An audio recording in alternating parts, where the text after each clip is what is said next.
Okay, so let's get started and let's dive into our next unit, which is about the basics of the atom, and then later we'll get into the nuclear chemistry. But first, we just want to start off here with the basics of the atom, and I thought a good place to start would be with this question.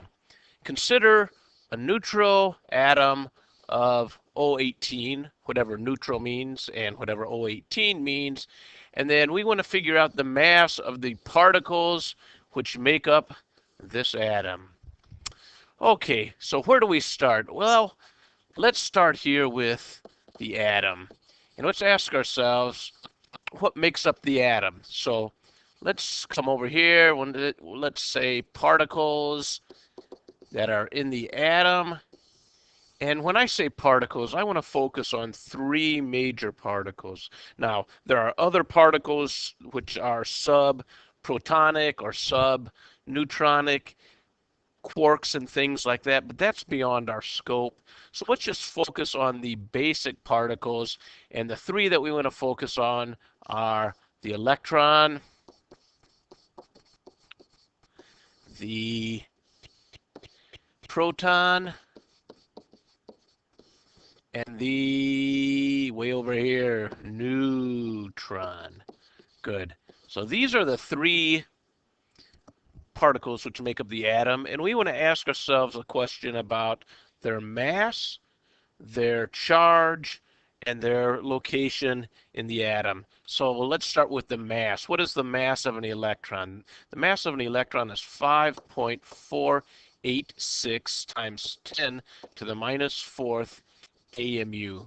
Now, what's an AMU? An AMU, atomic mass unit, is an arbitrary number based on carbon 12, and that's what we'll use, and you'll see in a minute why that is.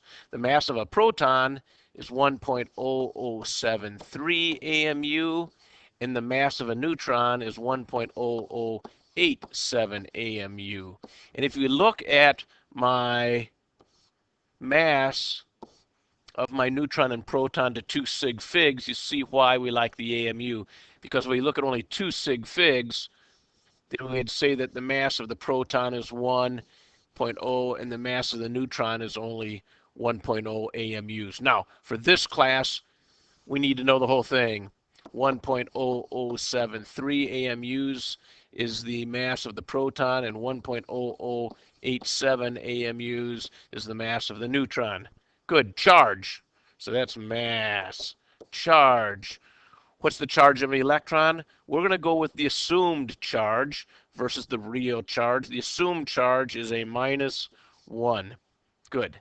What's the charge on the proton? Plus 1. And what's the charge on the neutron? There is no charge on the neutron. 0. And then finally, a location. What's the location of the electron? Well, it can really be anywhere outside the nucleus. And we'll get into nucleus. We'll get into, that's nice. We'll get into the location of the electron in much greater detail in the next chapter. But for the time being, let's just learn that it is outside of the nucleus. Where's the proton? Well, that means the proton is inside the nucleus.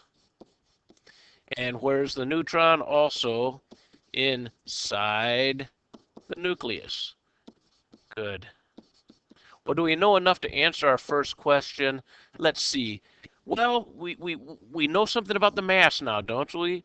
We say that an electron is 5.486 times 10 to the minus fourth AMUs. We say that the neutron is 1.0087 AMU, and that the proton is 1.0073 AMU. If only we knew something about neutral and O18. Okay, so I think we need some more notes here. So let's pop on back. Let's see if we can get some more notes here. Okay, so I'm going to take this and we're going to extend it down here so that we have more space. And let's change color. Good. So now let's talk about representation. representing or representation of an atom. And one way we can represent an atom is using something like this and a number. We've got an X and a number. What's the X stand for? The X stands for the symbol of the element. So the elements symbol. And what's the number stand for? The number stands for something that we call the mass number. Okay, now what is a mass number? Well, the mass number is equal to the number of neutrons plus the number of protons. Good. So if we have something like O18, what does that mean? Well, that means that is oxygen, and that it has a total number of particles in the nucleus of 18. So that would mean that that is equal to the number of protons plus the number of neutrons. Now, can I figure out either of these things from this? Well, what do we know about oxygen? If we look at oxygen on the periodic table, we'll see in the upper right-hand corner that there is an 8 there. Now that 8 is what we call the atomic number. How do I spell atomic? Atomic number. And the atomic number is equal to the number of protons in an atom. Good. So when I look on the periodic table, see, here's the periodic table. Yo, there's an O here, and there's an 8 up there, and that is my atomic number. Good. So if I know my atomic number, I know the number of protons, then that means I can figure out the number of neutrons, because 18 equals the number of protons, 8, plus the number of neutrons. Neutrons, in this case, equal 10. Good. So you can understand how this representation can help us find out some things. Great. So let's go back to our question here. And now I know that I have, based on this, I have 8 protons. And I said 18 is equal to my 8 protons plus n. And so n we said is equal to 10. So now I know that I have 10 neutrons, 8 protons. But how do I figure out the number of electrons? Well, the key here is neutral. Neutral means what? Neutral means neutral. Neutral means I have the same number of negatives as positives.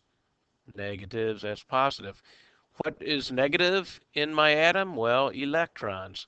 What are positive? What is positive in my atom? Well, protons. So if it's neutral, that means I have the same number of protons as electrons. So anything that's neutral, when I have a neutral atom, the number of protons equals the number of electrons. This is neutral. Yoink. So what does that mean? I have 8 protons. That means I have 8 electrons. Finally, I think we can answer our question. We want to know the mass, right? We want to know the mass, so I'm going to take 8 times protons, 8 protons times 1.0073 AMU, plus 10 neutrons, 10 times 1.0087 AMU, plus 8 times 5.486 times 10 to the minus 4th AMU. And what's that equal? I need to grab my handy dandy calculator, and let's see. 8 times 1.0073 plus 10 times 1.0087 plus 8 times 5.486 times 10 to the minus 4th, and my answer is 18.1497888. Of course, I can only be significant to the 4th decimal, blah, blah, blah, blah, right there.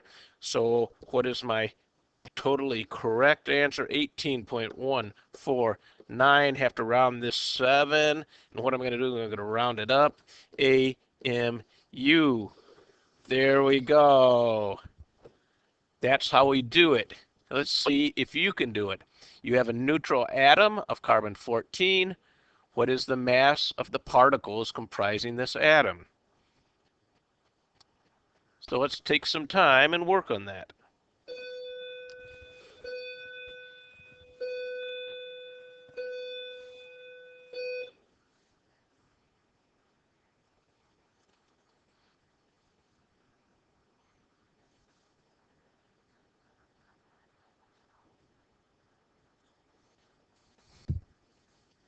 Okay, let's see what we can do here. Let's start up here with carbon-14. Carbon, if we look at carbon on the periodic table, we'll see carbon, and up in the upper right-hand corner, we'll see a 6, and that 6 we know is the atomic number. That means that there are 6 protons in carbon. This is carbon. 14, what's the 14? That's my mass number, which is equal to the number of protons plus the number of neutrons. My mass number is 14. The number of protons is 6. So I can figure out my neutrons. N is equal to 8. So I have 6 protons, 8 neutrons. We say it's neutral. What does neutral mean? Neutral means that I have a neutral charge, which means that the number of protons equals the number of electrons. If I have 6 protons here, that means I must have 6 electrons. Okay, now we can do our math. I have 6 protons. Each proton has a mass of 1.0073 AMU. I have 6 electrons. Each electron has a mass of 5.486 times 10 to the minus 4th AMU. And I have, what did I say, 8 neutrons times a mass of 1.0087 AMU. When I add these dogs together, what do I get? 6 times 1.0073 plus 6 times 5.486 times 10 to the minus 4th plus 8 times 1.0087. If my calculator works, I have 14.11669. I can only be significant to the 1, 2, 3, 4th decimal, 1, 2, 3, 4th decimal. I have to round that 9, and my answer is 14.1167 AMU. We did it. Okay, let's see how we do. Later. Ciao, Bella.